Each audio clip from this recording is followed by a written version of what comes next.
KSRTC ജീവനക്കാർക്ക് സന്തോഷ വാർത്തയുമായിട്ടാണ് പുതിയ ഗതാഗത മന്ത്രി CP ജോൺ എത്തുന്നത്. കൃത്യം 1-ാം തീയതി തന്നെ എല്ലാ ജീവനക്കാർക്കും ശമ്പളവും പെൻഷനും നൽകും എന്ന് അദ്ദേഹം വാഗ്ദാനം ചെയ്തു. നഷ്ടമുണ്ടാകും, പക്ഷേ അതനുസരിച്ച് കൃത്യമായ മാനേജ്മെന്റ് പ്ലാനോടുകൂടി തന്നെ ഫിനാൻഷ്യൽ ക്രൈസിസിനെ നേരിടാനുള്ള തയ്യാറെടുപ്പ് നടത്തിക്കൊണ്ടിരിക്കുകയാണ് എന്നും അദ്ദേഹം പറഞ്ഞു. CP ജോൺ ഒരു ആസൂത്രണ സാമ്പത്തിക കാര്യ വിദഗ്ധനാണ്. അദ്ദേഹം കൃത്യമായി പ്ലാനില്ലാതെ ഒരു കാര്യങ്ങളും പറയാറില്ല. അപ്പോൾ 1-ാം തീയതി തന്നെ ശമ്പളവും പെൻഷനും കെ.എസ്.ആർ.ടി.സി ജീവനക്കാർക്കും വിരമിച്ച ജീവനക്കാർക്കും ലഭിക്കും എന്ന് തന്നെയാണ് പ്രതീക്ഷിക്കുന്നത്. സ്ത്രീകൾക്ക് സൗജന്യ യാത്രയുമായി ബന്ധപ്പെട്ട് ഏതാണ്ട് 3 മാസം കൊണ്ട് 112 കോടി രൂപയുടെ നഷ്ടം കെ.എസ്.ആർ.ടി.സിക്ക് ഉണ്ടാകാനുള്ള സാധ്യതയുണ്ട് എന്ന് പഠനങ്ങൾ ചൂണ്ടിക്കാട്ടുന്നു. എന്നാലും അതൊരു തെരഞ്ഞെടുപ്പ് വാഗ്ദാനമായിരുന്നില്ല എന്നും സ്ത്രീകൾക്ക് വേണ്ടി, പെൺകുട്ടികൾക്ക് വേണ്ടി സർക്കാരിൻ്റെ ഒരു പദ്ധതിയുടെ ഭാഗമായിട്ടാണ് ഇപ്പോൾ ഈ സൗജന്യ യാത്ര നടപ്പിലാക്കാൻ പോകുന്നത് എന്ന കാര്യവും CP ജോൺ ചൂണ്ടിക്കാട്ടി. കാലങ്ങളായി നഷ്ടത്തിലോടുന്ന കെ.എസ്.ആർ.ടി.സിയെ പുനരുജ്ജീവിപ്പിക്കാനും എല്ലാ തരത്തിലുള്ള ജനപിന്തുണയും കൊണ്ട് കെ.എസ്.ആർ.ടി.സിയെ ലാഭത്തിലാക്കാനുമുള്ള എല്ലാ ശ്രമങ്ങളും നടത്തും. അതിന് ഉദ്യോഗസ്ഥരുടെയും ജനങ്ങളുടെയും യാത്രക്കാരുടെയും ഒക്കെ പിന്തുണ ഉണ്ടാകണം എന്നും CP ജോൺ അഭ്യർത്ഥിച്ചു.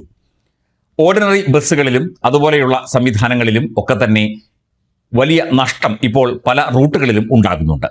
അത് പരിഹരിക്കുന്നതിനാവശ്യമായ നിർദ്ദേശങ്ങൾ നൽകുന്നതാണ്. ബസ്സുകൾ തമ്മിലുള്ള സമയക്രമത്തെക്കുറിച്ച് കൂടുതൽ പഠനങ്ങൾ നടത്തി അത് ജനങ്ങൾക്കും ബുദ്ധിമുട്ടുണ്ടാക്കാത്ത തരത്തിലേക്ക് മാറ്റും എന്നും CP ജോൺ പറഞ്ഞു. ദീർഘദൂര സർവീസുകളുടെ എണ്ണം വർദ്ധിപ്പിക്കും. ഇത്തരത്തിൽ കെ.എസ്.ആർ.ടി.സിയിൽ ആകെ ഒരു അഴിച്ചുപണിക്കുള്ള സാധ്യതയും മന്ത്രി CP ജോൺ ചൂണ്ടിക്കാട്ടി. ഉദ്യോഗസ്ഥരായി ചിലർ യൂണിയൻ പ്രസ്ഥാനങ്ങളിൽ പ്രവർത്തിച്ച് കെ.എസ്.ആർ.ടി.സിക്ക് വലിയ നഷ്ടം വരുത്തി വെക്കുന്നതായും കൃത്യമായി ജോലികൾ ചെയ്യാത്തതായുമുള്ള റിപ്പോർട്ടുകൾ ഇതിനു മുൻപും ഉണ്ടായിരുന്നു. അത്തരക്കാരെ പരിശോധിച്ച് വേണ്ട നടപടികൾ കൈക്കൊള്ളുമെന്നും ശക്തമായ താക്കീത് അവർക്ക് നൽകും എന്നും ഗതാഗത മന്ത്രി CP ജോൺ പറഞ്ഞു. കെ.എസ്.ആർ.ടി.സിയിൽ മദ്യപിച്ച് ഡ്രൈവർമാർ വാഹനം ഓടിക്കുന്നതായി ശ്രദ്ധയിൽപ്പെട്ടാൽ കർശന നടപടിയുണ്ടാകും.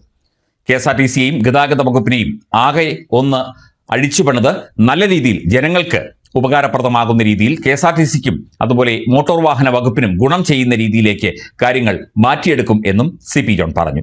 മോട്ടോർ വാഹന വകുപ്പിൽ പിരിഞ്ഞു കിട്ടാത്ത നികുതികൾ അതുപോലെയുള്ള കിട്ടാനുള്ള തുക എത്രയും പെട്ടെന്ന് പിരിച്ചെടുക്കാൻ ഉദ്യോഗസ്ഥർക്ക് ഉടൻ തന്നെ നിർദ്ദേശം നൽകാനായി ഗതാഗത സെക്രട്ടറിയോട് ആവശ്യപ്പെടും.